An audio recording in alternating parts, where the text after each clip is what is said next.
OTT-ൽ ഇറങ്ങിയ 2 സിനിമകളെ കുറിച്ച് സംസാരിക്കാനാണ് ഇപ്പം വന്നിരിക്കുന്നത്. ആദ്യത്തെ സിനിമ രഞ്ജിത്ത് ശങ്കർ സംവിധാനം ചെയ്ത ഉണ്ണിമുകുന്ദൻ നായകനായ ജയ് ഗണേഷ് എന്ന സിനിമയാണ്.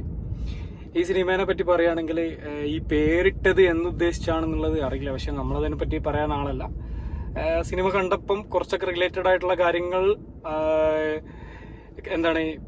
കിട്ടിയെങ്കിലും കൂടെ എന്തുകൊണ്ട് ഈ പേരിട്ട് എന്നതിനെ കുറിച്ച് ഞാനത് പറയാനാണല്ലോ, ഞാനത് പറഞ്ഞു കഴിഞ്ഞിട്ട് ഞാനൊരു വർഗീയവാദിയായിട്ട് ചിത്രീകരിക്കപ്പെടാൻ സാധ്യതയുള്ളത് കൊണ്ട് ഞാൻ അതിനെക്കുറിച്ചൊന്നും കൂടുതൽ പറയുന്നില്ല. ജയ് ഗണേഷ് എന്ന സിനിമയെ പറ്റി പറയുകയാണെങ്കിൽ അത്യാവശ്യം തരക്കേടില്ലാത്തൊരു സബ്ജക്റ്റ് ആയിരുന്നു. നമ്മുടെ ബ്രഹ്മപുരമായിട്ട് ബന്ധപ്പെട്ടിട്ടുള്ള ബ്രഹ്മപുരം തീപിടുത്തുണ്ടല്ലോ, അതുമായിട്ട് ബന്ധപ്പെട്ടിട്ടുള്ള ഒരു സബ്ജക്റ്റാണ് അവർ റിലേറ്റ് ചെയ്യാൻ ശ്രമിച്ചത്. അത്യാവശ്യം കുറച്ചുകൂടെ അവർ സ്ക്രിപ്റ്റിലൊക്കെ ശ്രദ്ധിച്ചിരുന്നെങ്കിൽ കുറച്ചും കൂടെ എൻഗേജിങ് ആക്കി ചെയ്യാൻ പറ്റുമെന്നാണ് തോന്നിയത്. കാരണം അത്യാവശ്യം നല്ലൊരു ത്രെഡായിരുന്നു. പക്ഷെ ഒരു നമ്മളെ മനസ്സിലേക്ക് ഒരു ഇമ്പാക്റ്റ് തരാത്ത രീതിയിൽ നമ്മളത് കാണുന്ന സമയത്ത് നമ്മൾക്കും ആ ഒരു ത്രില്ല് മൂഡ് അല്ലെങ്കിൽ ആ ഒരു എൻഗേജിങ് മൂഡ് തരാത്ത രീതിയിലാണ് അതിന്റെ മൊത്തത്തിലുള്ള ഒരു മേക്കിങ്ങും അഭിനേതാക്കളുടെ പ്രകടനവും എല്ലാം. ഉണ്ണിമുകുന്ദൻ തന്നെ പറയുകയാണെങ്കിൽ ഉണ്ണിമുകുന്ദന്റെ പ്രകടനമൊക്കെ ഒരു ആവറേജ് പ്രകടനം എന്നേ പറയാൻ പറ്റൂ. പിന്നെ അതുപോലെ ഡയലോഗ് ഡെലിവറിയിലൊക്കെ നല്ല രീതിയിൽ ഒരു പ്രശ്നങ്ങൾ ഉള്ളതുപോലെ ഫീൽ ചെയ്യുക. എന്താ കാരണം എന്നറിയില്ല. ഒരു സാറ്റിസ്ഫൈഡ് അല്ല മൊത്തത്തിൽ സിനിമയെ പറ്റി പറയുകയാണെങ്കിൽ. ഒരു ബിലോ ആവറേജ് സിനിമയായിട്ടേ തോന്നിയിട്ടുള്ളൂ. ഇതിൽ അഭിനയിച്ച ആൾക്കാർ ഉണ്ണിമുകുന്ദന് നായകൻ, അതേപോലെ മഹിമ നമ്പ്യാർ, ഹരീഷ് പേരടി, അശോകൻ, നന്ദു തുടങ്ങിയ ആൾക്കാരൊക്കെയാണ്. അതേപോലെ ക്യാമറ കൈകാര്യം ചെയ്തിരിക്കുന്നത് ചന്ദ്രു സെൽവരാജ്, എഡിറ്റ് ചെയ്തിരിക്കുന്നത് സംഗീത് പ്രതാപ്, മ്യൂസിക് ശങ്കർ ശർമ്മ, നിർമ്മിച്ചിരിക്കുന്നത് ഉണ്ണിമുകുന്ദനും പിന്നെ രഞ്ജിത്ത് ശങ്കറും ചേർന്നിട്ടാണ്. ഏതായാലും സിനിമ വലിയ മെച്ചമൊന്നുമില്ല.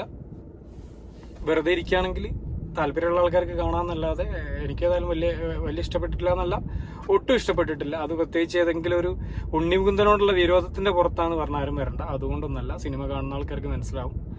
ഒന്നിനും കൊള്ളാത്ത രീതിയിലുള്ള ഒരു മേക്കിംഗ് സ്റ്റൈലാണ്. അത്യാവശ്യം നല്ലൊരു സബ്ജക്റ്റ് നമ്മളെ എൻഗേജിങ് ആക്കി നിർത്താൻ, ത്രില്ലിംഗ് ആക്കി നിർത്താൻ സാധിക്കുമായിരുന്ന ഒരു സബ്ജക്റ്റ് ഉണ്ടായിട്ടും അത് ചെയ്തിട്ടില്ല എന്നാണ് ഈ സിനിമ മൊത്തത്തിൽ കണ്ടപ്പം തോന്നിയത്.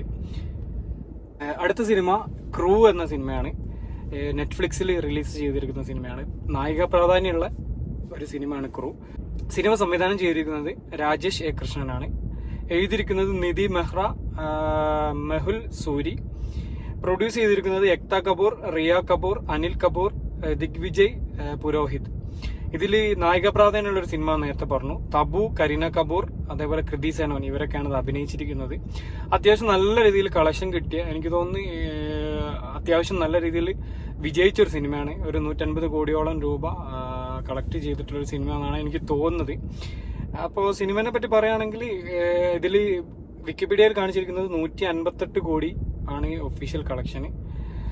അപ്പോൾ നമുക്ക് സിനിമയെ പറ്റി പറയുകയാണെങ്കിൽ ഒരു ആവറേജ് എന്നൊക്കെ പറയാം. കാരണം ഒരു ഹേസ്റ്റ്, ഒരു മോഷണമായിട്ട് ബന്ധപ്പെട്ടിട്ടുള്ള സിനിമയാണ്. മോഷണം, കള്ളക്കടത്ത്, ഇതുമായിട്ട് ബന്ധപ്പെട്ടുള്ള ഒരു സിനിമയാണ്. മോഷണം, കള്ളക്കടത്ത്, പ്രതികാരം എല്ലാം കൂടി ചേർന്നിട്ടുള്ള ഒരു മിക്സഡ് ആയിട്ടുള്ള ഒരു സബ്ജക്റ്റാണ്. വലിയ മോശമില്ലാത്ത രീതിയിൽ ചെയ്തിരിക്കുന്ന സിനിമയാണ്. പിന്നെ നായിക പ്രാധാന്യമുള്ള സിനിമ ആണെന്ന് നേരത്തെ പറഞ്ഞു.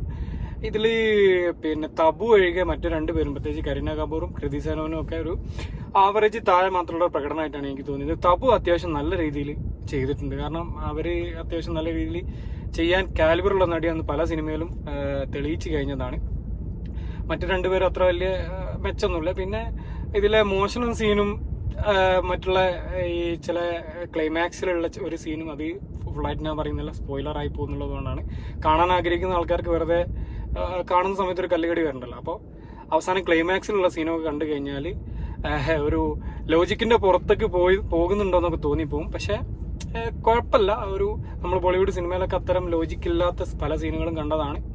അത് നമ്മൾ ഷാറുഖ് ഖാൻ അല്ലെങ്കിൽ സൽമാൻ ഖാൻ ഒക്കെ ചെയ്യുന്ന സമയത്ത് നമുക്കതൊരു വലിയൊരു സംഭവമായി തോന്നിയിട്ടില്ല. പക്ഷെ ഇവർ നായികമാർ ചെയ്യുന്ന സമയത്ത് അതിലൊരു